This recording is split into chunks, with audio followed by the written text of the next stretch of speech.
गूंगी सरकार से कहना चाहता हूं कि किसानों के साथ अत्याचार बंद करो। जो नोएडा के हमारे किसान भाई हैं, जो माताएं बहन हैं, जिनको आपने घसीट कर जेलों में भरने का प्रयास किया है, ये बर्दाश्त नहीं किया जाएगा।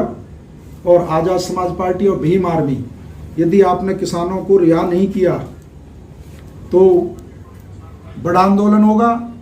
और आज़ाद समाज पार्टी के राष्ट्रीय अध्यक्ष एडवोकेट चंद्रशेखर आज़ाद जी के नेतृत्व में इस प्राधिकरण पर ताला लगाने का काम किया जाएगा।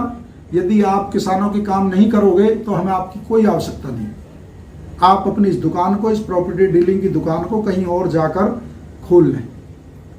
यहाँ के किसान इतने दिनों से धरना रहते हैं, चाहे ग्रेटर नोएडा हो, चाहे यमुना हो, चाहे नोएडा हो, लेकिन आपके कानों पर कोई जू नहीं रेंगती। क्यों काम नहीं करना चाहते उनका? उन्होंने यदि अपनी जमीन आपको दे दी तो उन्होंने क्या गुनाह कर दिया? से ज्ञापन दिया जाएगा जिला मुख्यालय पे, और यदि उनको रिहा नहीं किया गया तो एक बड़ा आंदोलन होगा। और इसकी जिम्मेदारी नोएडा प्राधिकरण, ग्रेटर नोएडा प्राधिकरण और सरकार की होगी।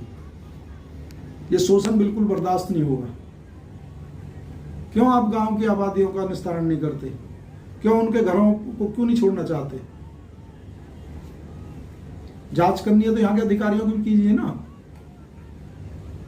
भ्रष्टाचार का अड्डा बना रखा है अपने प्राधिकरण को। मैं अपने लोगों से कहना चाहता हूं, अपने किसान भाइयों से कहना चाहता हूं कि इनका बहिष्कार करो, इन प्राधिकरणों का। यदि ये हम इनके एजेंडे में नहीं है तो ये भी हमारे एजेंडे में नहीं है। क्या काम पड़ता है हमारा इनसे? जिन शहरों में इंडस्ट्रियल अथॉरिटी नहीं है, प्राधिकरण नहीं है, वहां के लोग नहीं रहते क्या?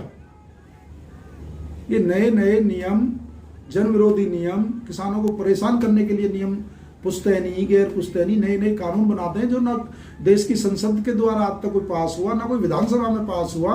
ये तय करते हैं कौन पुश्तैनी है और कौन गैर पुश्तैनी है। ये तो अपने जनप्रतिनिधि के पास जाते हैं। यदि कोई विवाद हो जाए उसमें भी प्रधान, जिला पंचायत महत्वपूर्ण भूमिका निभाते हैं। लेकिन यहाँ कोई बोलने को तैयार नहीं है। यहाँ के जो MP MLA हैं, उन्होंने तो टेप लगा रखी है मुंह पे। किसानों के पक्ष में एक बयान देने को तैयार नहीं। आज 45 साल के नोएडा के और 30 साल ग्रेटर नोएडा के बाद यहाँ के जो विधायक या MP हैं, जो MLA हैं, किसान की एक समस्या का समाधान कराया? कभी किसानों को साथ लेकर बैठे? इनकी समस्या को समाधान कराएंगे? आपको पूछना पड़ेगा उनसे। कभी उन्होंने विधानसभा में, लोकसभा में किसानों के मुद्दे को लेकर कोई क्वेश्चन किया कि हमारे जिले में आज तक किसानों की आबादी क्यों नहीं छोड़ी गई? भूमाफिया कैसे हो गए किसान अपनी ही संपत्ति पे? अच्छा, जो यहाँ अधिकारी पोस्टिंग होकर आते हैं, यदि उनकी संपत्तियों की जांच कराई जाए, कई 100 यादव सिंह जैसे निकलेंगे आपको।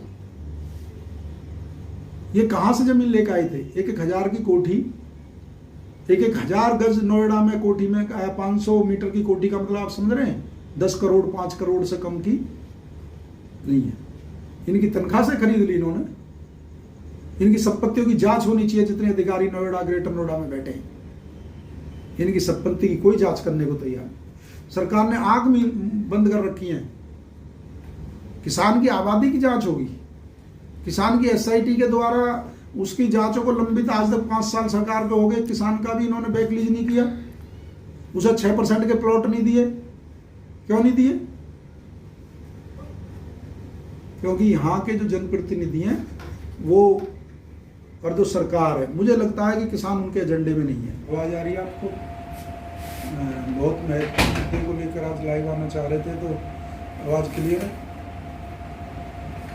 अपने सभी जिले के जो किसान नेता हैं, जो हमारे किसान भाई हैं, जो नौजवान साथी हैं, उनसे अनुरोध करूंगा कि अपने हकों के लिए, अपने अधिकारों के लिए आवाज उठाएं, संवैधानिक तरीके से उठाएं।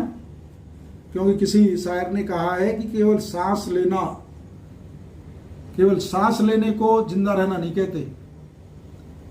यदि हम अन्याय होते देख रहे हैं, जुर्म ज्यादती होते देख रहे हैं, तो हमें उसकी आवाज उठानी चाहिए।